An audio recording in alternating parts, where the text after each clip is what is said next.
Hello everyone and welcome back to Diversely Geek Discusses Lost in Space, and it is getting really intense. And it's so important and so relevant that we have characters like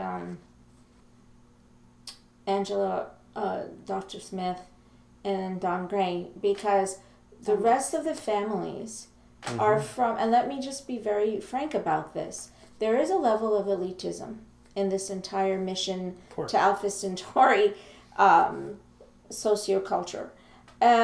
Basically, they're the best of the best that are given the opportunity to go through the proving grounds.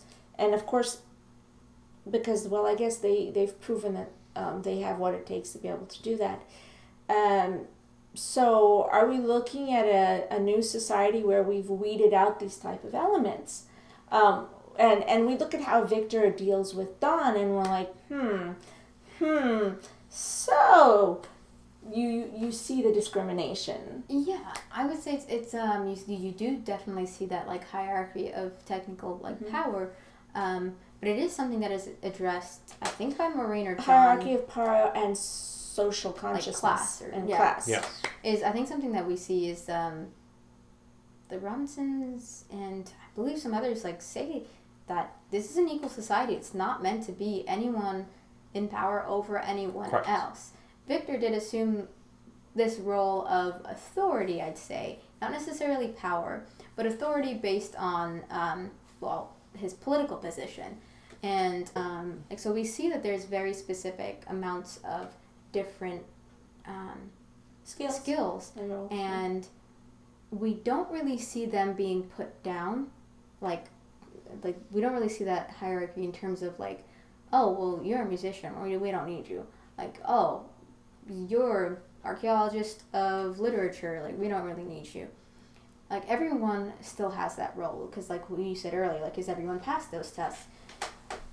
I do think it comes to just taking, authority, what we see for the survival. And in terms of characters, I'd say someone we haven't really discussed at all. Well, we haven't discussed too much about the Robinsons. Surprisingly. Yeah, I know, right? Before we go there, I want to ask you a question since you brought it up. Do you think that this is the right way of choosing society? The future of society? Choosing this future of society? The way that they did it. To have the survival of human race be based on a series of tests. Quote-unquote equal mix. Based on a series of tests that basically allow you to be equals. I think it would have a lot to do with who created the test and how much social consciousness was an ethical principle was allowed to be injected into the testing. If it was I guess in a sense an anonymous testing form that created it, as in no one knew who the other person was that was giving input or influencing the testing philosophy, then I would say yes, we'd be okay. But if it was left up to the best of the best, again, to be the ones to do it, then you've already injected a level of discrimination into the testing process. See what I mean? Mm-hmm.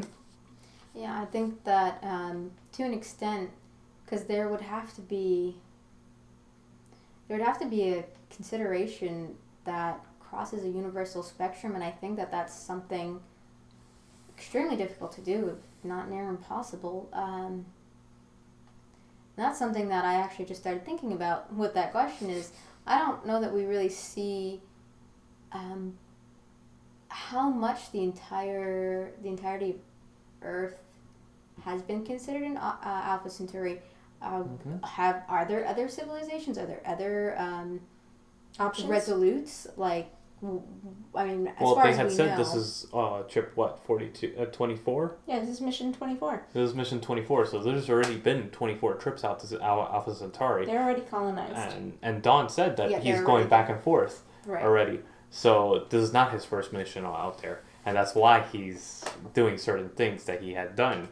Okay, that he already answers the question I just had. He has some level of trial and error to understand what his place would be. Yeah.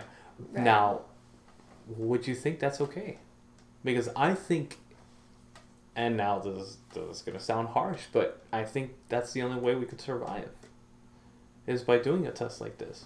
And yes, that includes also doing physical tests, Yeah. which will exclude certain people, unfortunately. But as a survival of a race, you have to. And that's where it messes with you mentally. It does, definitely, because like when you think about, well, where does, the medical side of things factor into it? Do you want people that have history of, medical conditions? Like, they is won't that be able to pass the test. If somebody with MS goes to the test, they won't be able to pass through that. No one with lung disease of any kind would pass that test. Just the G's, no the force of the G's, they can't pass that test. Yeah, like we don't know what the criteria are. So is it really something that's... I wouldn't say that this is something that fairness could be applied to, because it's not. It wouldn't be fair. Oh, no. It's just about the end game of survival. But listen, the fact is we haven't been given enough information to be able to even make make a decision on that question, to be fair. We're only in season 1, and based on what we've seen already, I am fairly certain they're going to find a way to bring that back to us in flashbacks or in future conversation of some sort. Well, they're going to bring that up. We're going to find out more that we would then be able to make a better decision. Definitely. We have been hearing it slowly, but through Penny, actually. Yeah. Because Penny makes statements that are very relevant to the social demographic at the time that they leave. And you think about it, certain characters didn't make it. But yeah, I mean, that's a lot about the society. And the social influence. I mean, we've really, really gone in depth, I think. And we've questioned more than we've given answers. But that's pretty phenomenal to me that we were able to bring up so many more questions, even than the first time we've been discussing this, that we were able to look at social relevance in from so many different paradigms. My favorite character, do you remember who I've said? So we haven't touched on any of the main characters. Strangely enough, very, very few except for Smith. And of course, there's the entire Robinson family. There's Maureen and John, who are the parents. There's Judy, Penny, and there's Will, who are the children. So, as a character, the family itself takes on a character. Because it's a very specific familial dynamic that we are introduced to from the moment, literally, that the scene opens. We're like, bam, Everett's in your face, and we have to see their interactions within 10 seconds of the show starting. And that is the way that it stays throughout. The pacing of the family dynamic, where we finally begin to see them as individuals that we start to really love, and we really start to look at the nuances, slowly comes between episodes 2 and 3. By 3, you have pretty much really get a good flavor of them. Yeah. Well, because we look at Judy, and I say to Jody that Judy's John takes the longest. Yes. To really see his character. Beginning to end. Yeah. Yeah.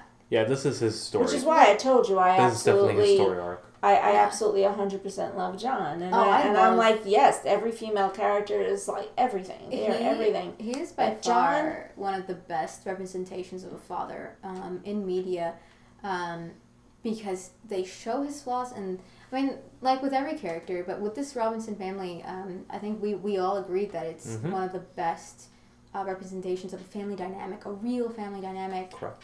That has its issues, that has its struggles, that deals with the respect between children and parents, that deals with issues between parents, that deals with, separation and loss in a way, and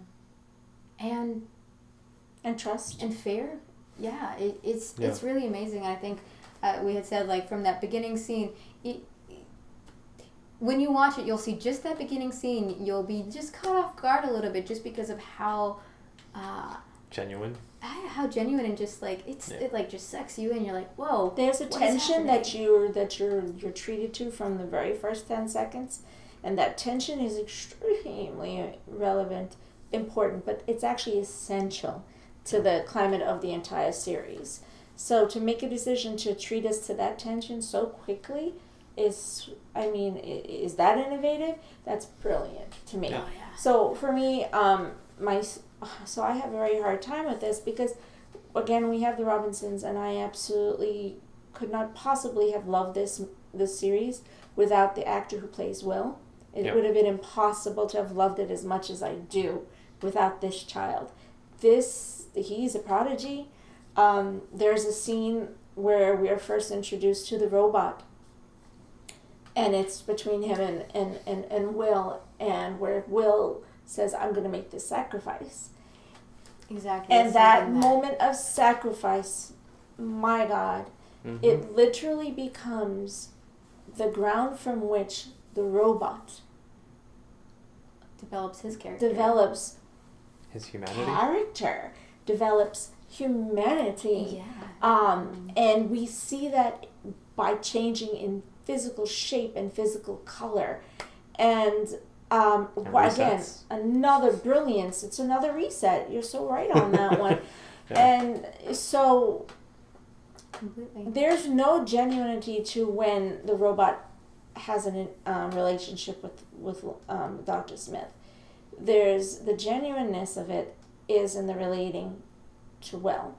And Will never treats the robot as anything but another human. Yeah, never anything lesser. He's like it's like a newborn child that he's teaching, like a little brother that he's adopted, and he's teaching all of these nuances and subtleties of human existence, and he's teaching him the best of it and the joy of it until the end. Of course, Will does make mistakes because Will has a very he has an uncertainty to him and a lack of self-confidence that we understand, and you'll learn about in the show. I think we see that's his general character arc is him overcoming his own fear, his own insecurities, and which can be translated into naivety. But I think it's really more about his insecurity, his self-doubt. Yeah. That's his story arc really throughout the entire show. Touching on what you said, there's at one point that John told Will that he's not a tool, and he's like, I know he's not. He's my best friend. This young man does such a brilliant job. It was the first thing that it was actually the reason I had to stop, pause the show, because his acting was so amazing. You see him resign to his fate in this moment, and he makes this sacrifice out of pure love. Just who he is in this moment. Yep. It's something that I think that we all should strive to. Yeah, it connects. It connects to everyone, and it's something that the writers do a brilliant job in making it come full circle to the very end of the season, in the very last episode where the robot makes the sacrifice. And again, what did I say? And I think you had episode 1 to episode 10. You have to know and look at the relevance and the connections. And I'll go and it's so beautiful. You guys touched on it. This is human connection. Yeah. It was a human connection between this child and a robot, but it was a human connection. But do you see how also the way I see his story arc is that he is teaching the robot to be a father that he never had. And I think that's his role to the robot. He's trying to prove to maybe his father, maybe his family, that he can be a better father than his father was. Because he stops interacting with the robot the moment that his father and him start interacting. Right in that scene. That's definitely an interesting, I think. It's an interesting take on that, and I can see your point. It's definitely something I think the other writers, and the way that it's directed, it does actually allude to that. I think you had mentioned at one point when we discussed this prior, the relationship between Will and the robot in a way different than a fatherly one, where, he was his kid. He was just this, like a baby. Teaching him new tricks and teaching him new... That's what I was saying. It's like a child. Mm-hmm. The robot learns everything from Will. Mm-hmm. And the Robinsons. We actually we did just watch back a scene and noticed that he actually learned something from Penny. Really? Yeah, I remember now. Okay. Yeah, and it's really interesting because you see the robot get to this point where he starts to learn for himself, and he wants that connection. He ultimately wants the connection that humans want. So he starts trying to connect with other people other than just Will. And this is what one of the main points is, this is an inanimate object? No, we don't know that, because we know that as you watch the show, you understand that there's consciousness. There's consciousness in there. Now, consciousness, does that entail a soul? Does that entail so humanity? I'm premising that there was some level there was some level of soul consciousness in there and conscious awareness in there, because they do have to have purposeful action, and it's very difficult. I can't wait to see that get developed. Have purposeful action without that conscious awareness. And I think that that's what we see being developed through the writing and through the story arcs. But what I have looked at from the beginning to end, and we touched on this before, is the robot learns to feel. Mm-hmm. He learns to sense. Yeah. He learns conscience. He learns conscious awareness. He learns to love. And then learns somewhere in the middle of all of that, and I think it's the 27 stones, by the way. I think he listened the entire time with the 27 stones. I watched very purposefully. I think that he learned what it was to lose and the impact of loss.